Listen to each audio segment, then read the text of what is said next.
Missing You was just released on Netflix, and it's the latest Harlan Coben story to be taken from the pages and put to the screen.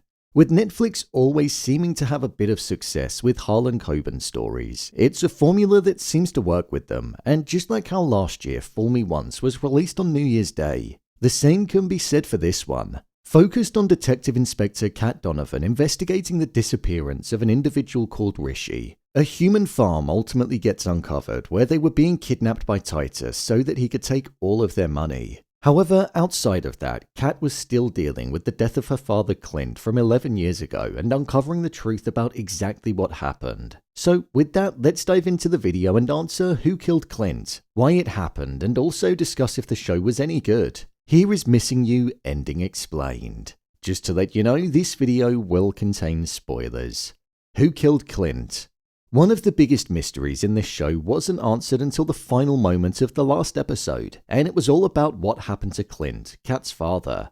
We were left wondering who he had an affair with and who killed him. It turned out that the Parker that Clint was having an affair with was a man and not a woman, which is something that I feel none of us were expecting. Clint had lied to his family about his sexuality, and he was being manipulated and blackmailed by Callaghan, a crime boss, to participate in the crime that he was committing, and also to turn a blind eye to it in return for his secret being kept safe. To most, Clint was the best police officer that they ever worked with, so by Callaghan having somebody like that on the inside, it meant that he could continue to get away with what he was doing. Parker said that he saw Clint on the night that he died, and he had a worried look in his eye, like he was worried in a way that he'd never seen before. This was because, as we saw, Aqua caught him with Parker when they were on the street together. At first, before we saw this reveal, I thought it was going to be a twist of Clint actually ending things for himself, and nobody being responsible for his death. Ending things because he couldn't take lying to his family anymore, and also going against the police force, a job that he committed his life to, but now he was instead being driven into participating in crime, something that he may not have been able to have faced anymore. But that wasn't the case at all. We saw that Clint went after Aqua following her spotting him, and he wanted to persuade her to not tell his daughter what she saw, and she agreed to do so. But the bad timing of Kat phoning Aqua meant that he felt like she'd already said something to her, despite the fact that she didn't. This sent Clint into a frenzy and he started to beat Aqua, and even held a knife towards her.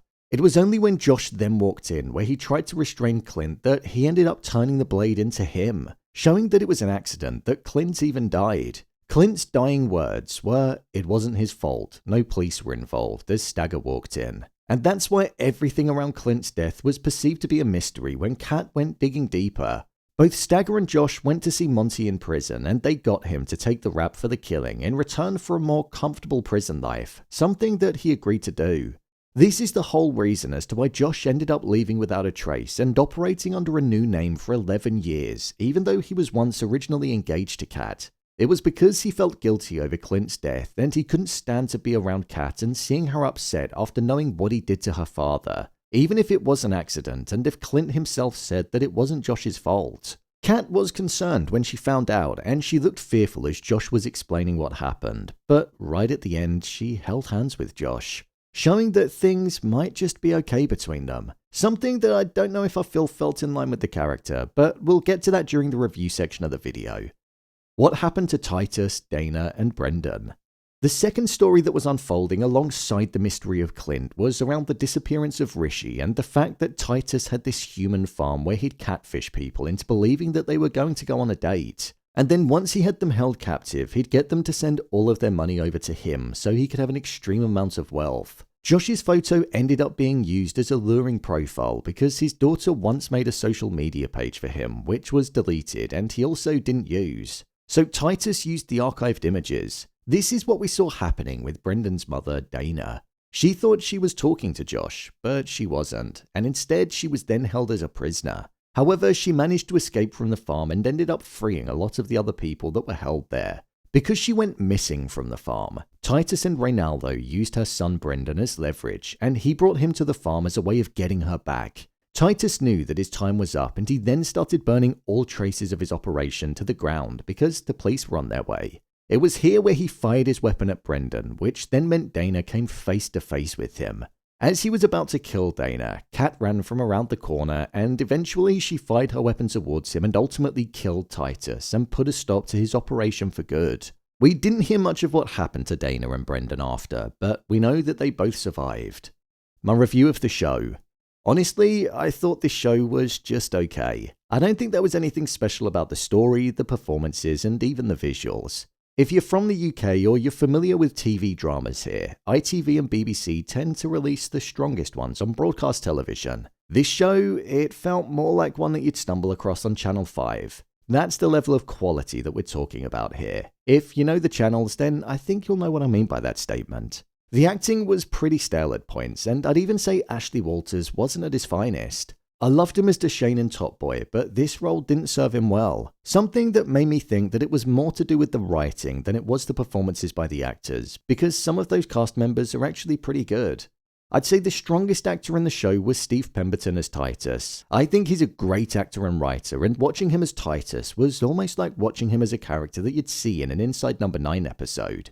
There were parts of the story that I thought felt a bit cheap and rushed, and I think that was ultimately down to the lack of episodes in the show. There were only 5. This was most felt when Kat and Josh were reunited, and as soon as he laid eyes on her, he was saying how it was always her. Despite being married, having a child, and not seeing her for 11 years, it just didn't quite make sense to me. When it came to the story, I actually thought the main story with Titus and the missing people was far more interesting than everything that was going on with Kat, Monty the Burn, and Clint. I thought Steve played Titus really well, and I would have actually liked to have seen more of him on screen. It seemed like a strange operation to be running, and it was giving mastermind villain vibes.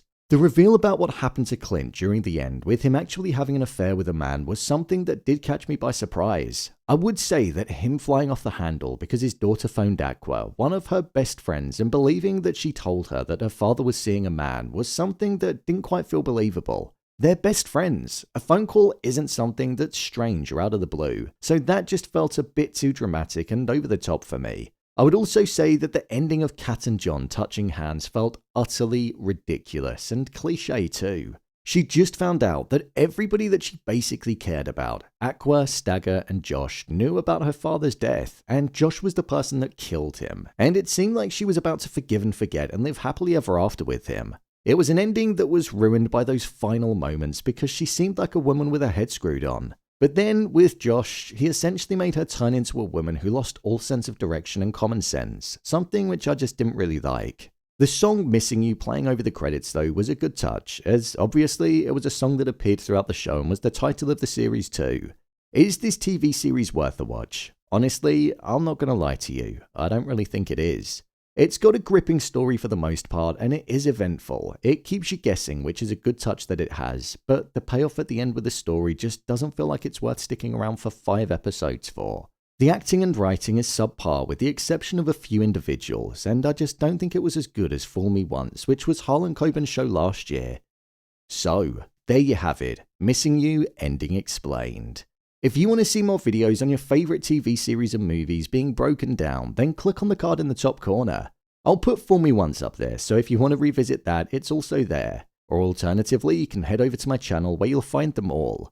What did you think of this show? Let me know your thoughts in the comments. As always, thanks for tuning into the video and I'll see you in the next one.